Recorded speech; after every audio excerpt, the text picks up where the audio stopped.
ಹಾಸನ ಜಿಲ್ಲೆ ಚನ್ನರಾಯಪಟ್ಟಣ ತಾಲೂಕಿನ ತಾಲೂಕು ಕಚೇರಿ ಆವರಣದಲ್ಲಿ ಸಮಾಜ ಕಲ್ಯಾಣ ಇಲಾಖೆ ಹಾಗೂ ತಾಲೂಕು ಆಡಳಿತ ಮತ್ತು ಪುರಸಭೆಯ ವತಿಯಿಂದ ನಡೆದ ಡಾಕ್ಟರ್ ಬಿ.ಆರ್. ಅಂಬೇಡ್ಕರ್ ಅವರ 134ನೇ ಜಯಂತಿಯನ್ನು ಅದ್ದೂರಿಯಾಗಿ ಆಚರಿಸಲಾಯಿತು.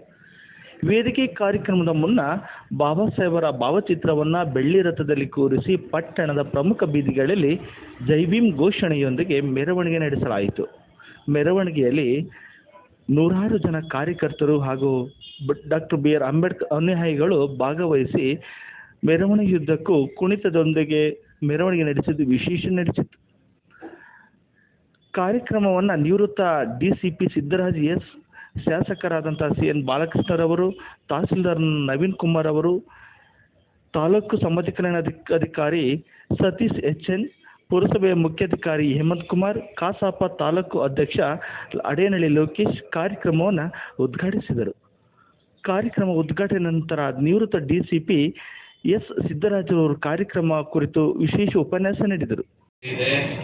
ನಾವು ಯಾಕೆ ಸ್ಮರಿಸ್ಕೊಳ್ಬೇಕು? ರೈತಾಪಿ ಜನ, ಶ್ರಮಿಕ ಜನ, ದುಡಿಮೆ ಮಾಡತಕ್ಕಂಥ ಜನ ಯಾಕೆ ಇದನ್ನು ನೆನಪು ಮಾಡಿಕೊಳ್ಬೇಕು ಅನ್ನುವುದನ್ನು ಓರಿಗಚ್ಚಲಿಕ್ಕಾಗಿ ಈ ವೇದಿಕೆಯಲ್ಲಿ ನಾನು ಇದ್ದೇನೆ.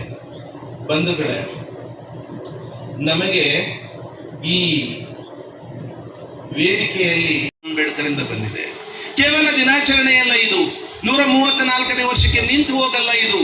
ಮತ್ತದೇ ನೀವು ವಿಚಾರವಂತರಾದ್ರೆ ಈ ದೇಶದ ಸಂವಿಧಾನ ನನಗೆ ಏನು ಕೊಟ್ಟಿದೆ ಕೊಟ್ಟಿಲ್ಲ ಅಂತೇಳಿ ದಿನದ ಅಥವಾ ತಿಂಗಳ ಅಥವಾ ವರ್ಷದಲ್ಲಿ ಒಂದೆರಡು ಬಾರಿ ಆದರೂ ವಿಚಾರ ಸಂಕಿರಣವನ್ನ ಮಾಡಿದ್ರೆ ಇವತ್ತು ದೇಶ ಏನ್ ಹೇಳ್ತಾ ಇದೆ ಅಂತ ಹೇಳಿದ್ರೆ, ನಿನ್ನ ಮಗ ಎಂಜಿನಿಯರ್ ಇರಲಿ, ಡಾಕ್ಟರ್ ಇರಲಿ, BA ಮಾಡಲಿ, ಪಾಲಿಟೆಕ್ನಿಕ್ ಇರಲಿ, ಭಾರತದ ಸಂವಿಧಾನವನ್ನ ಒಂದು ವಿಷಯವಾಗಿ ಈ ನೆಲದ ಕಾನೂನನ್ನು ನೀನು ಓದಲೇಬೇಕು. ಅರೆ ಡಾಕ್ಟರ್ ಹೇಳ್ತಾ ಇದ್ರು, what is the necessity to go through this Indian constitution ಅಂತ. ನಿನಗೆ ನೆಲದ ಕಾನೂನೇ ಗೊತ್ತಿಲ್ಲ ಅನ್ನೋದಾದ್ರೆ ಅದು ಕೇವಲ ಪೊಲೀಸು, ಕೇವಲ ಲಾಯರು, ಕೋರ್ಟಲ್ಲಷ್ಟೇ ಮಾತಾಡ್ತಕ್ಕಂಥದ್ದಲ್ಲ.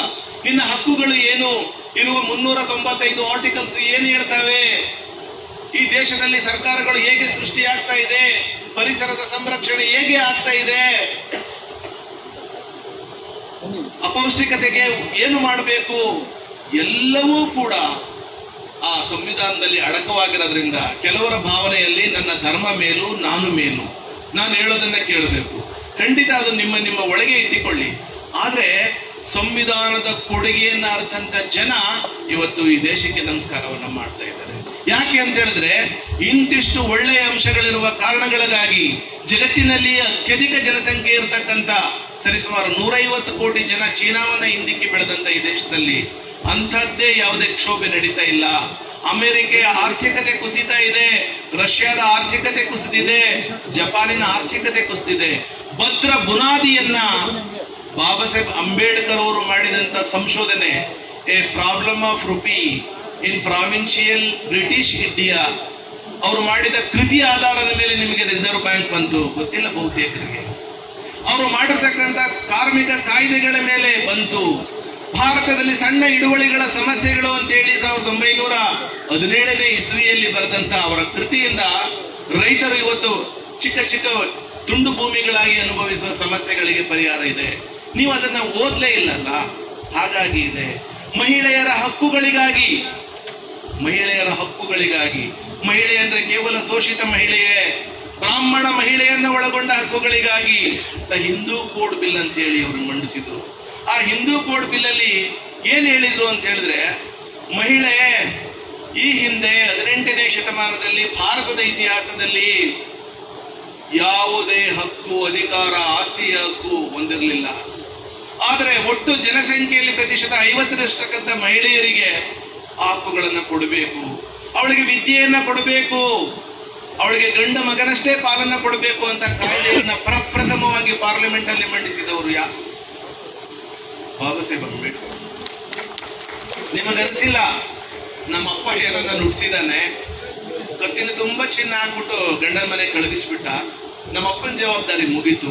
ಖಂಡಿತ ಅಲ್ಲ. ಯಾವುದೇ ಹೆಣ್ಣು ಮಗಳು, ಯಾವುದೇ ತಂದೆ ತಾಯಿ ಆ ಮಗಳಿಗೆ ಶಿಕ್ಷಣವನ್ನ ಕೊಟ್ಟಿಲ್ಲ ಅಂದ್ರೆ ಧ್ವನಿ ಇದ್ದು ಧ್ವನಿ ಇಲ್ಲದಾಗ ಹೆಣ್ಣು ಮಗಳು ಬದುಕ್ತಾರೆ. ಯಾರಾದ್ರೂ ಶ್ರೀಮಂತನ ಮನೆ ಸೇರ್ಬಿಟ್ರೆ ಏನೋ ಸ್ವಲ್ಪ ಚೆನ್ನಾಗಿ, ಯಾರೋ ಒಬ್ರು ಬಡವನ ಮನೆ ಸೇರ್ಬಿಟ್ರು ಅಂತ ಅವಳ ಬದುಕು ಅಧೋಮಯ. ಅವನು ಕೆಟ್ಟ ಕುಡುಕ ದಿವಾಳಿಕೋರಾದ್ರೆ ಒಂದು ಆರ್ಥಿಕ ನೆಲೆಯೇ ಅವ್ರಿಗೆ ಇರಲಿಲ್ಲ. ಅಂತ ಕಾಯ್ದೆಯನ್ನ 1952ನೇ ಇಸವಿಯಲ್ಲಿ ಪಾರ್ಲಿಮೆಂಟ್ ಅಲ್ಲಿ ನಿಮ್ಮ ಪರವಾಗಿ ಅವರು ಮಂಡಿಸಿದ್ರು. ಇಂಥ ವಿಚಾರ ಸಂಕಿರಣದ ಹೊರತಾಗಿ ಇಂಥ ಮಾಹಿತಿ ನಿಮಗೆ ಬೇರೆಲ್ಲೂ ಸಿಗ್ಲಿಕ್ಕೆ ಸಾಧ್ಯ ಇಲ್ಲ. ಆದ್ರೆ ನೀವು ಯಾವ ಕಾರಣಗಳಿಗಾಗಿ ಅಂತ ವಿಚಾರಗಳನ್ನ ತಿಳ್ಕೊಂಡಿಲ್ಲ ಅಥವಾ ತಿಳ್ಕೊಳ್ಳಿಕ್ಕೆ ಪ್ರಯತ್ನ ಮಾಡ್ತಾ ಇಲ್ಲ. ಬಹುಚರ್ಚಿತ ವಿಚಾರ ಇದು. ಹೀಗಾಗಿ ಅವರ ಕೊಡುಗೆಯನ್ನ ಕೇವಲ ಒಂದು ವರ್ಗ ಮಾತ್ರ ಪೂಜೆ ಮಾಡಲಿ, ಒಂದು ವರ್ಗ ಮೆರವಣಿಗೆ ಮಾಡುತ್ತೆ. ಅದಕ್ಕೆ ನಾನು ಪ್ರಾರಂಭದಲ್ಲೇ ಹೇಳಿದೆ, ಏನೋ ಅಂಬೇಡ್ಕರ್ದು ಮಾಡ್ಕೊಂಡು ಹೋಗ್ತಾವ್ರಂತೆ.